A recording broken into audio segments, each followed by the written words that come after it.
Добрый вечер, уважаемые зрители! Вчера в Цюрихском университете Михаил Ходорковский в своем докладе «Друзьям все, врагам закон» раскритиковал состояние российской юстиции и экономическое развитие России.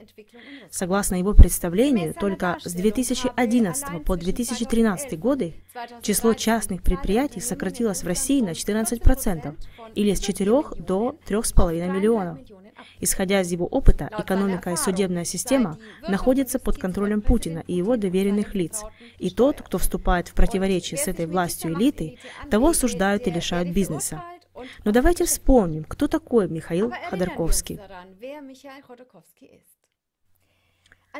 Русский с еврейскими корнями, он пользовался привилегиями коммунистической молодежной организации «Комсомол» и быстро разбогател благодаря нечистым бартерным сделкам.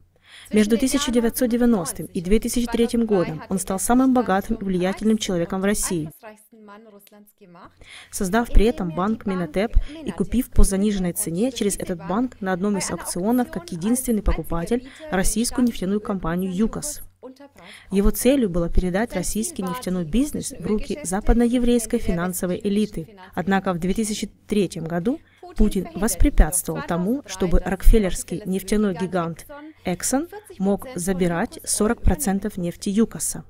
Вместо этого Ходорковский был арестован по обвинению в мошенничестве, отмывании денег и уклонении от уплаты налогов.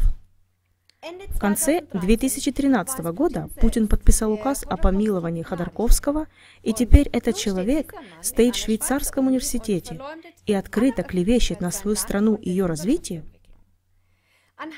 Согласно данным официальной статистики Росстата, отчетливо видно, какого уровня достигло развитие и укрепление России при Путине с 2000 по 2010 год. В течение этого периода валовый внутренний продукт России вырос на 96,7%, внешняя торговля выросла на 332%. Торговый баланс на 150%, в то время как иностранные инвестиции выросли на 952%. Внешний долг сократился на 83,3%, а инфляция снизилась по сравнению с 2000 годом на 56,5%. Объем промышленного производства вырос на 47%. Заработная плата увеличилась на 142%. А пенсии на 231%.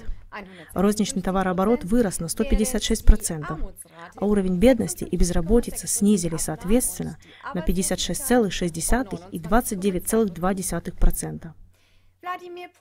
Таким образом, описание Путина в роли беспощадного экономического диктатора, исходя из этой информации, представляется более чем сомнительным.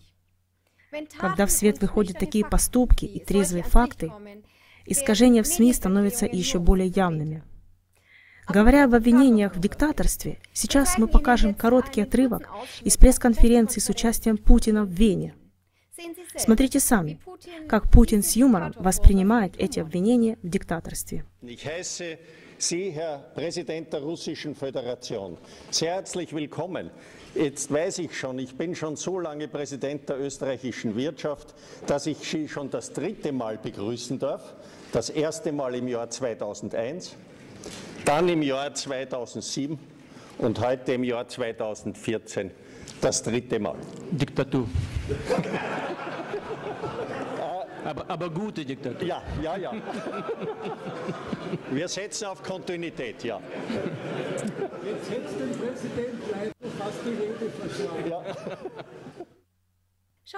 В дополнение к этому, посмотрите еще и короткий отрывок из этой пресс-конференции, который мы показываем в рубрике «Образование», не подвергая его цензуре. Рекомендуйте и дальше наш канал всем людям, которые ищут правду. До свидания.